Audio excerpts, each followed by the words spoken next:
Ndabashimiye cyane kuba mwongeye kuza ngo twigane. Eh, uyu munsi ndagira ngo n'ubundi tuze gukomeza ku gice cya shortcut.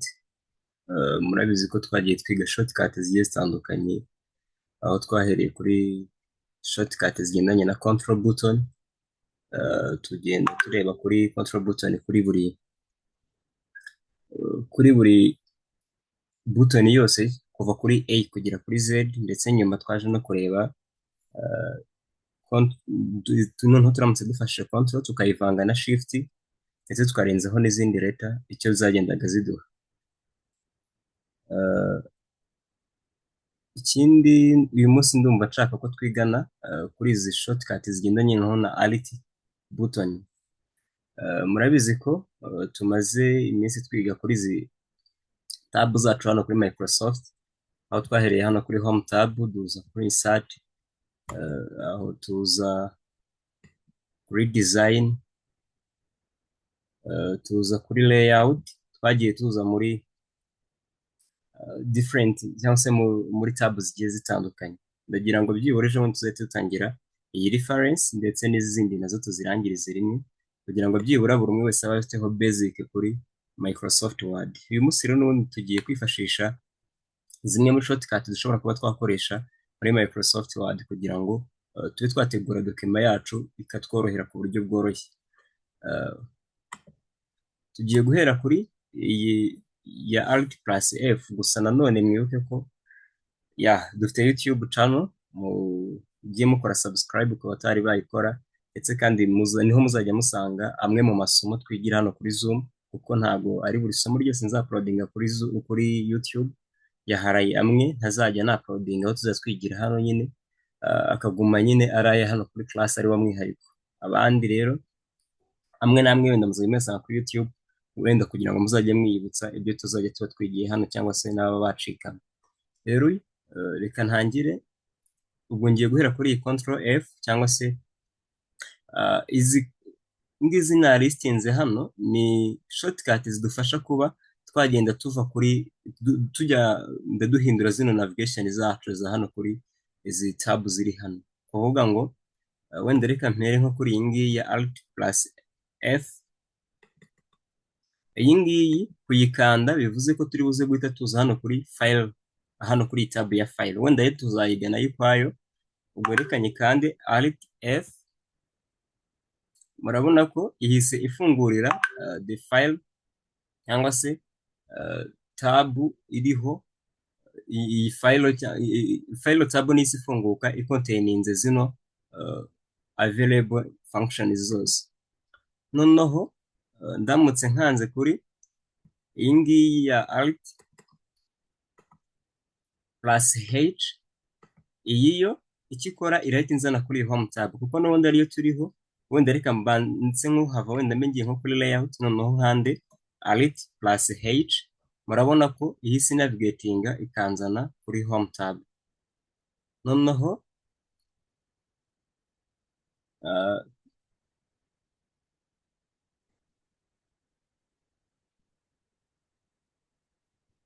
tuve kuri iyi ngiyi tujye kuri iyi ngiyi ya Alt plus N. Iyo ni ukuvuga ngo iyo tuyikoresha mu gihe dushaka kunavigatinga tuva kuri indi navigation yose dushobora kuba turiho muri izi ngizi, dushaka kuza kuri iyi ya hano kuri insert, nayo reka wenda nayo mbe nkanze hano kuri layout, noneho nkande Alt plus N.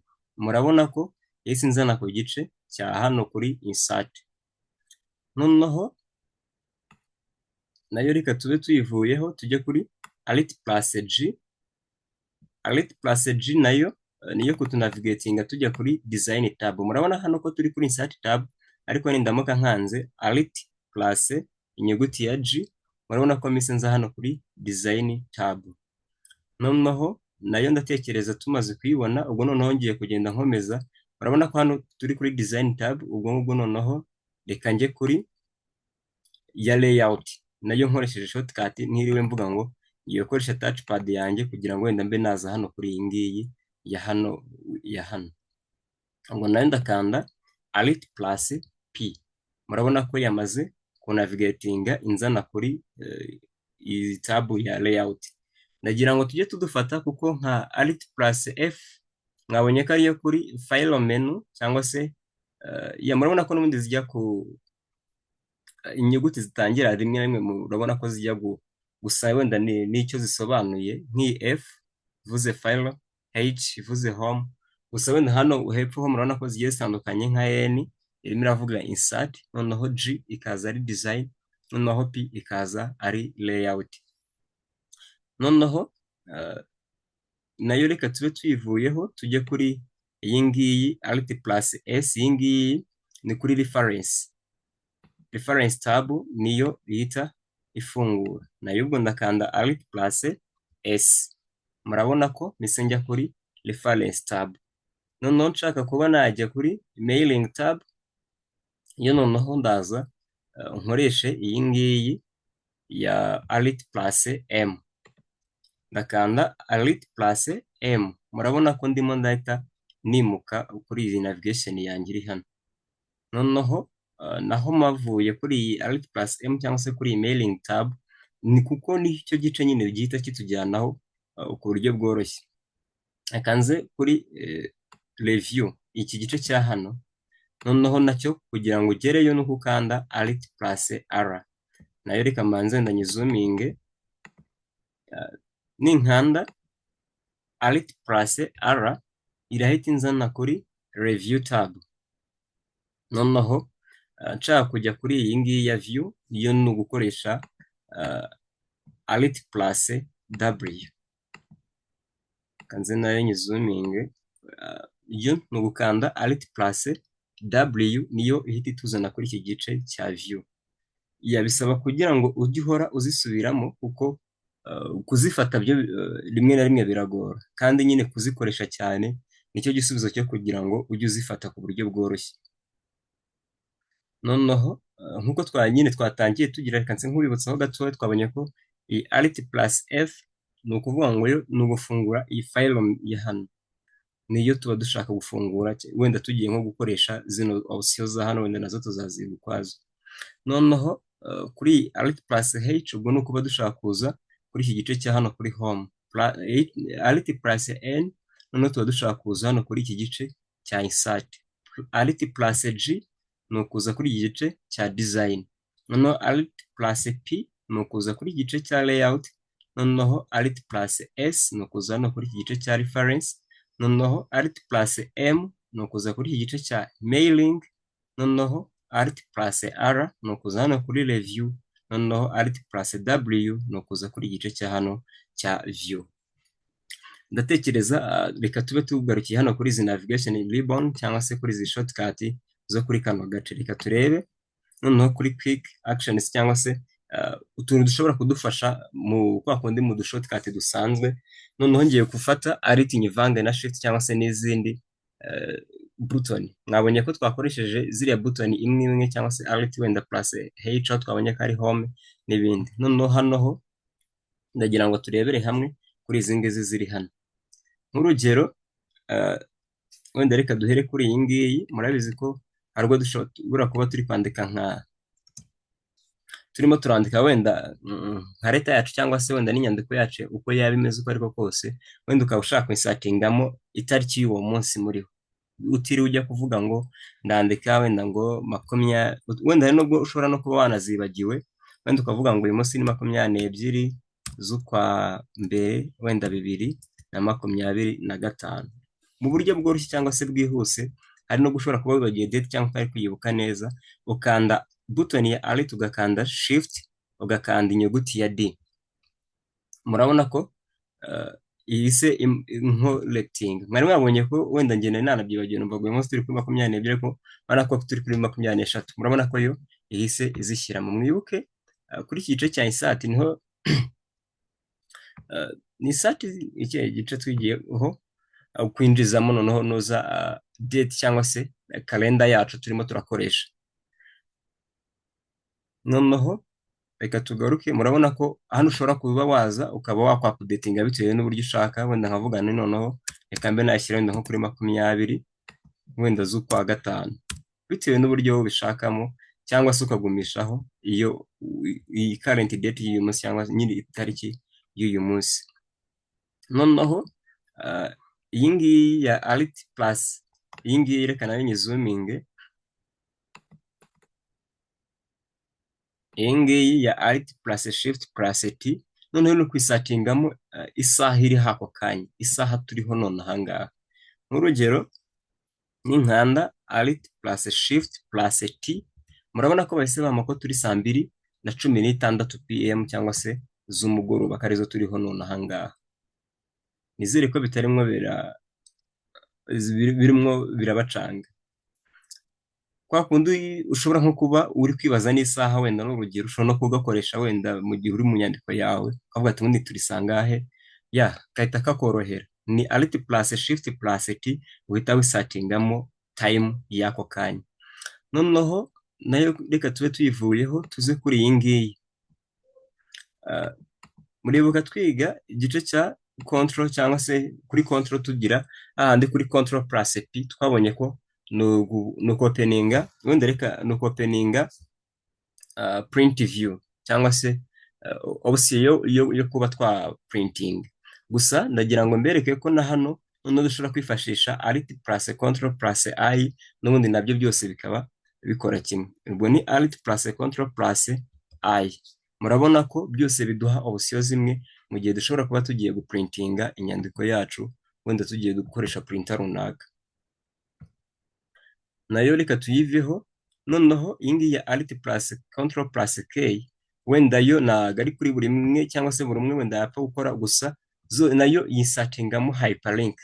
Nimba mwibuka iyi ngiyi ya hano control plus k twize ya kwisatingamo a link, cyangwa se kwisatingamo hyperlink muri document yacu, nicyo nayikora. Hari aho muzasanga wenda umwe akoresha iyi alt plus control plus k, cyangwa se undi ugasanga ari gukoresha iyi control plus k.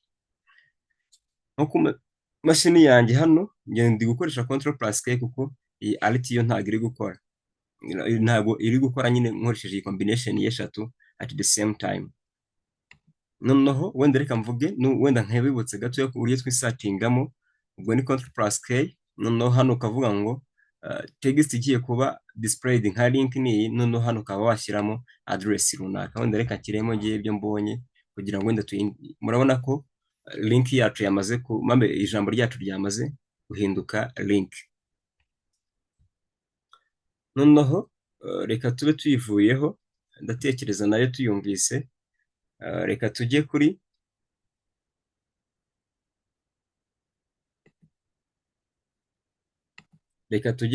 iyi ngiyi noneho y'uburyo dushobora kuba twarebamo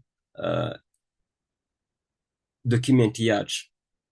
Noneho nk'iyi alt plus control plus s, wenda nayo reka nyizuminge kugira ngo tuyirebe neza.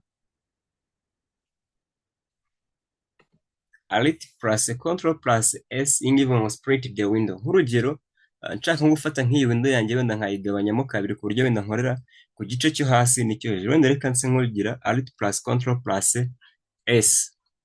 Murabona ko ihise nciramo ibice bibiri. Nshobora kuba ndi gukoresha kino gice cyo hejuru, cyangwa se nkaba naza nkakoresha kino gice cya hano hasi uko mbishaka, bitewe n'ibyo nshaka gukora, cyangwa se n'uburyo nshaka kuba na dividingamo window yanjye cyangwa se screen yanjye mu gihe ndi gukora. Ushobora kuba wanayirisayizinga ugenda uzamura, wenda bitewe n'iyo ushaka kuba wenda ureba cyane, ku buryo ushobora kubikora mu buryo bworoshye.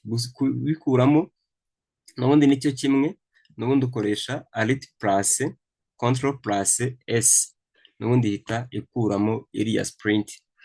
Noneho tujye kuri iki gice cya alt plus control plus p. Iki gice nacyo n'ubundi kituzana kuri print layout, bitewe n'uburyo wenda dushobora kuba turimo turashaka wenda kuba twa printing. Mwabonye ko hejuru hari button ya control plus k, nyine hari combination zimwe na zimwe bitewe na version uri gukoresha, ishobora kuba itakwemerera kuba wakoresha combination wenda y'izi ngizi.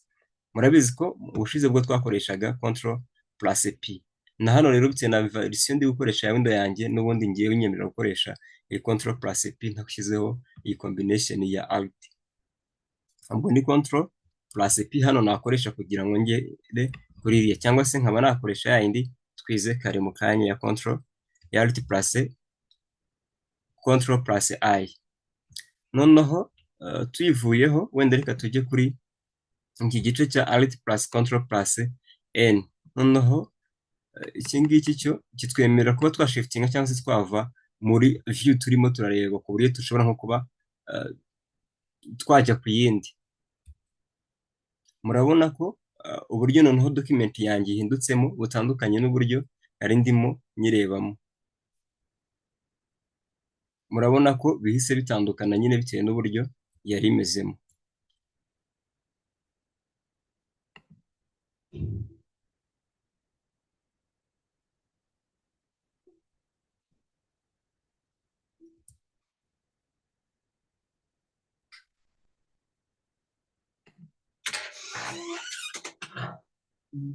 Reka tugaruke ku gice cyacu noneho n'ubundi sorry gatoya kanongere nyigire.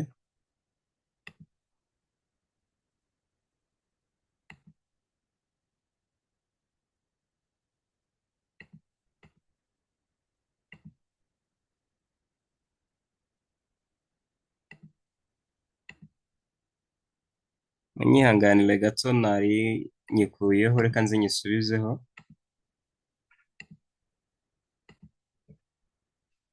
Reka tugaruke n'ubundi dukomereza aho twari tugeze. Twari turi kuri iyi shortcut ya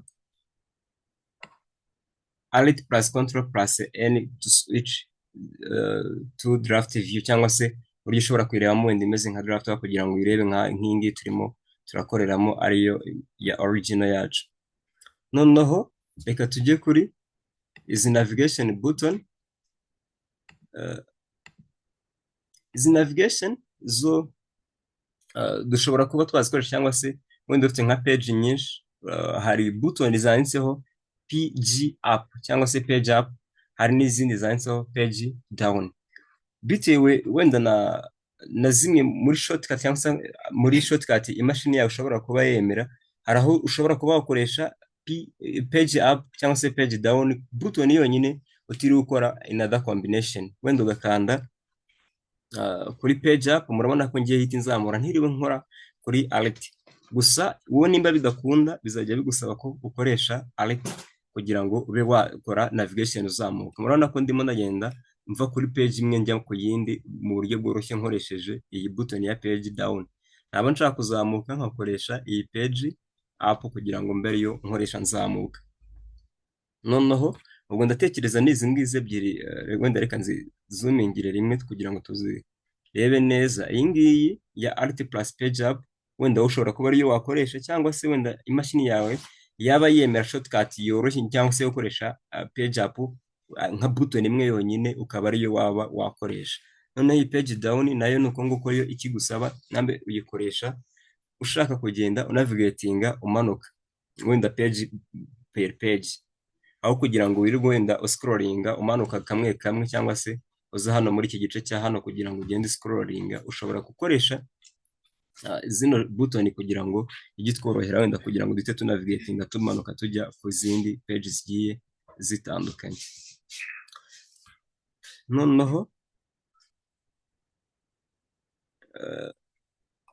nayo reka tube tuyivuyeho tuzana kuri iki gice cya custom shortcut.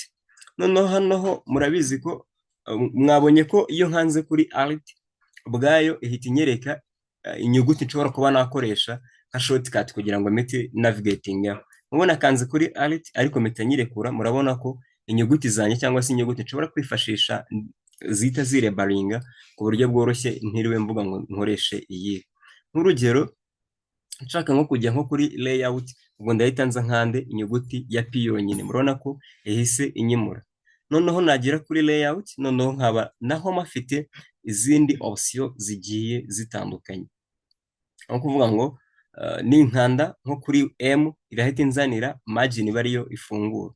Hahandi ushobora kuba uri gukoresha imashini yawe wenda iyi touchpad itari gukora, ariko noneho ukaba wakoresha keyboard yawe ku buryo bworoshye. Nibwo buryo n'ubundi turimo turigamo aya ma shortcut kugira ngo aho ariho hose ushobora kuba uri ku buryo byakorohera kugira ngo ukoreshe imashini yawe even cyangwa se no mu gihe touchpad itarimo irakora, ku buryo ushobora gukoresha amatushi aho ari hose ushaka, ukaba wahagera cyangwa se ibyo ushaka gukora byose ukaba wabikora mu buryo bworoshye utiriwe ukenera touchpad. Rero niyo mpamvu tuba turimo twiga aya mashortcut, wenda kuri bamwe baba bibaza impamvu turimo turayiga inshuro nyinshi, kuko imashini rimwe na rimwe zigiye zigira ibibazo, aho kugira ngo wenda ukabona umutekinisiye nturi buze kumubona hafi, ushobora wenda guhita abigukorera, ariko wowe ubwawe ku giti cyawe ushobora kuba uri gukoresha imashini yawe mu gihe wenda ugitegereje mu gihe wazabonera umutekinisiye.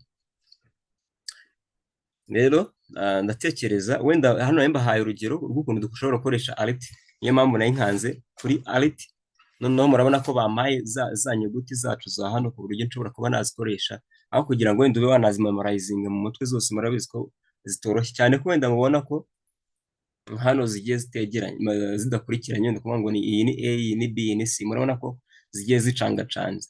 Rero bibaye byiza kugira ngo ujye uhita uyimenya vuba vuba, ushobora kuba wakanda kuri alt, nk'urugero mise nkanda kuri H, irahita inzana kuri home, kuri home naho irahita ima option zigiye zitandukanye z'imibare nshobora kuba nakoresha.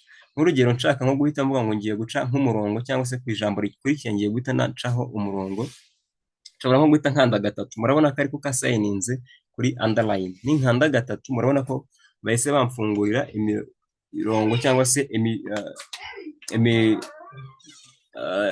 imirongo yose nshobora kuba nakoresha bitewe n'ikintu nshaka gukora, cyangwa se n'imirongo nshobora gukora. Noneho urabona ko nshobora kuba namanuka nkoresheje za arrow button zanjye, ntiriwe mvuga ngo ngiye kuba nakoresha ibindi bindi. Wenda reka nkoreshe iyi nguyu hano, murabona ko nkanze enter, noneho murabona ko ibyo ndi kwandika byose birimo biragenda bicibwaho umurongo.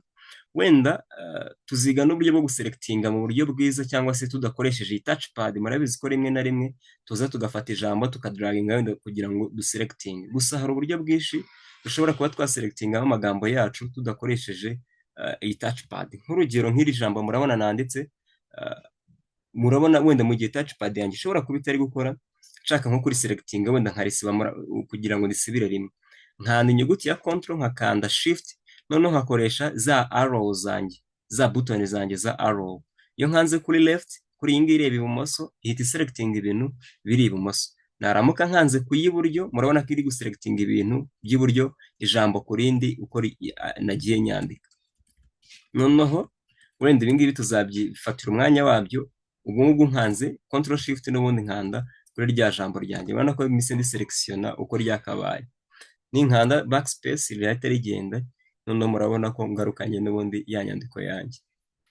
Ibi ngibi ndatekereza bizagenda bidufasha hanini cyane, cyangwa se no mu masomo ari imbere, ku buryo wenda nawe ubwawe no mu buzima busanzwe ari bizajya ukoresha kugira ngo wenda unamenyere keyboard yawe, ku buryo ushobora gufata indi keyboard, kuko hari ama keyboard aba ari muri languages zigiye zitandukanye.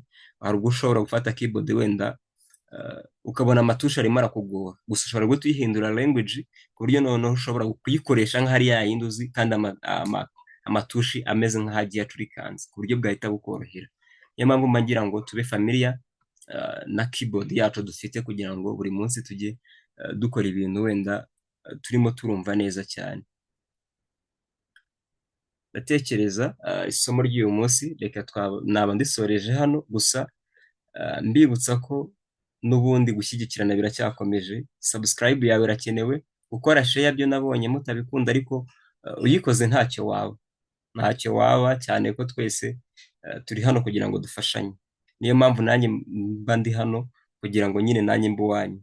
Rero ndabasabye mureke dufashanye, nukora share nta kintu bizagutwara rwose, ibyo ngibyo ubanza ubimenye.